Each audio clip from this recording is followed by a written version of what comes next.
buku teks Bahasa Indonesia kelas 12 kurikulum 2013. Perkenalkan, nama saya Nimade Dwi Yuanggraini dengan NIM A11124039. Perkenalkan, nama saya Suci dengan NIM A1124015. Perkenalkan, nama saya Meliana dengan NIM A111005. Perkenalkan, nama saya Nadia Aulia dengan NIM A11124037. Perkenalkan, nama saya Widya Astuti dengan NIM A1124038. Baik, di sini saya akan menjelaskan sedikit tentang identitas buku yang akan kita amati. Yang pertama ada judul buku. Judul buku yang kita akan amati yaitu Bahasa Indonesia. Jenjang atau kelas SMA, MA, SMK, MAK, kelas 12. Edisi buku yaitu revisi 2018. Catatan kedua, penulis itu ada Aman Suryaman, Suherli, dan Istiqomah. Penelaah ada Dwi Purnanto dan Muhammad Rafi. Penerbit Kementerian Pendidikan dan Kebudayaan. Tahun terbit 2018, ISBN 928 602 427 1015. Jumlah halaman 258. Kurikulum implementasi kurikulum 2013. Materi selanjutnya yaitu kesesuaian isi dengan kurikulum buku ini. Sangat sesuai dengan kerangka kurikulum 2013, edisi revisi 2018. Karena pendekatan pembelajaran buku ini disusun oleh pemerintah di bawah koordinasi Kemendikbud dalam rangka implementasi kurikulum 2013. Prinsip pembelajaran ini dirancang berbasis teks dan pengalaman serta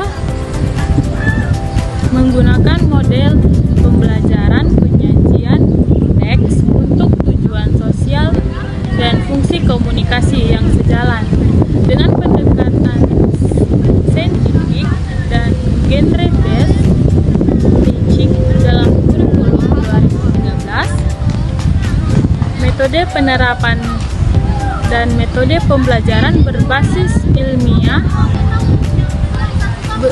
belajar berbasis masalah, dan belajar berbasis tugas yang tujuannya menumbuhkan kecakapan abad ke-21. Cakupan materi-materi mencakup yaitu teks esensial yang wajib dikuasai siswa kelas 12, yaitu surat lamaran pekerjaan, cerita sejarah, novel, editorial, artikel, opini, dan kritik atau esai. Baik, di sini saya akan melanjutkan materi dari teman saya yang ketiga, yaitu menganalisis kelebihan dan kekurangan pada buku kelas 12 kurikulum 13. Yang pertama, di sini saya akan menjelaskan kelebihan dari buku ini, yaitu berfokus pada pendekatan holistik, di mana pembelajaran ini berjenjang, dimulai dari pemahaman, pemodelan, hingga diakhiri dengan menyusun, memproduksi teks secara mandiri atau kolaboratif. Yang kedua itu ada literasi dan karakter, di mana dia secara eksplisit melengkapi buku dengan tugas membaca buku, mewajibkan siswa membaca minimal 18 judul buku, pengayaan, referensi, dan hasil penelitian. Yang ketiga ada keterampilan abad 21, di mana ini mendorong kemampuan berpikir kritis, inovatif, kreatif, dan kolaborasi melalui metode dan masalah tugas. Yang ketiga, yang terakhir itu ada struktur teks, di mana setiap bab memuat penjelasan tentang tujuan, struktur retorika, kebahasaan, lokasi sosial teks yang memudahkan pemahaman struktur pada genre. Yang terakhir itu ada kekurangan atau kelemahan dari buku ini, di mana saya menjelaskan pada contohnya itu pada surat lamaran pekerjaan, di mana pada awal penulisan surat lamaran pekerjaan ini pada bab 1 itu masih belum rapi dan tata letaknya belum diperhatikan dengan baik.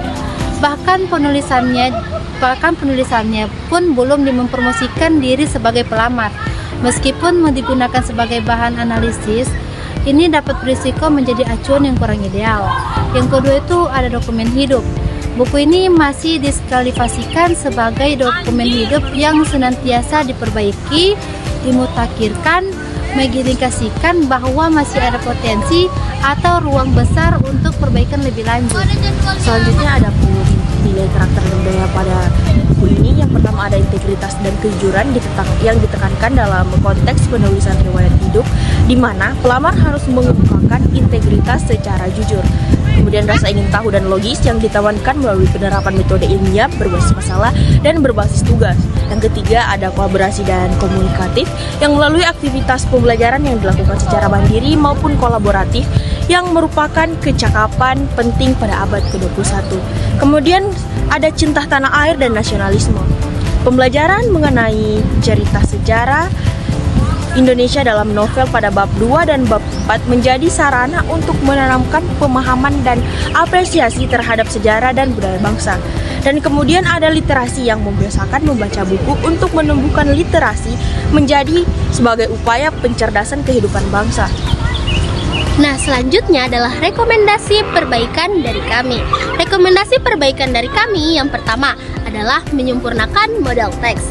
Nah, sebelum itu, pastikan setiap bab menjadikan modal teks yang sempurna dan juga ideal sebagai buku rujukan utama sebelum menyajikan contoh yang memiliki kelemahan untuk dianalisis. Yang kedua adalah integritas rincian kaidah kebahasaan. Nah, di sini tambahkan ringkasan tabel yang jelas mengenai kaidah, ejaan, dan juga tata bahasa buku. Seperti misalnya penulisan yang terhormat, tanda koma, dan juga penggunaan bahasa baku. Kemudian yang ketiga adalah penguatan konteks budaya lokal. Nah, dalam bab ini yang berhubungan dengan sastra seperti novel, kritik, dan juga esai. Nah, di sini berikan penekanan dan contoh yang lebih banyak untuk menganalisis karya yang mengangkat kearifan lokal agar siswa dapat menghubungkan materi lingkungan budaya mereka. Sekian review buku dari kami.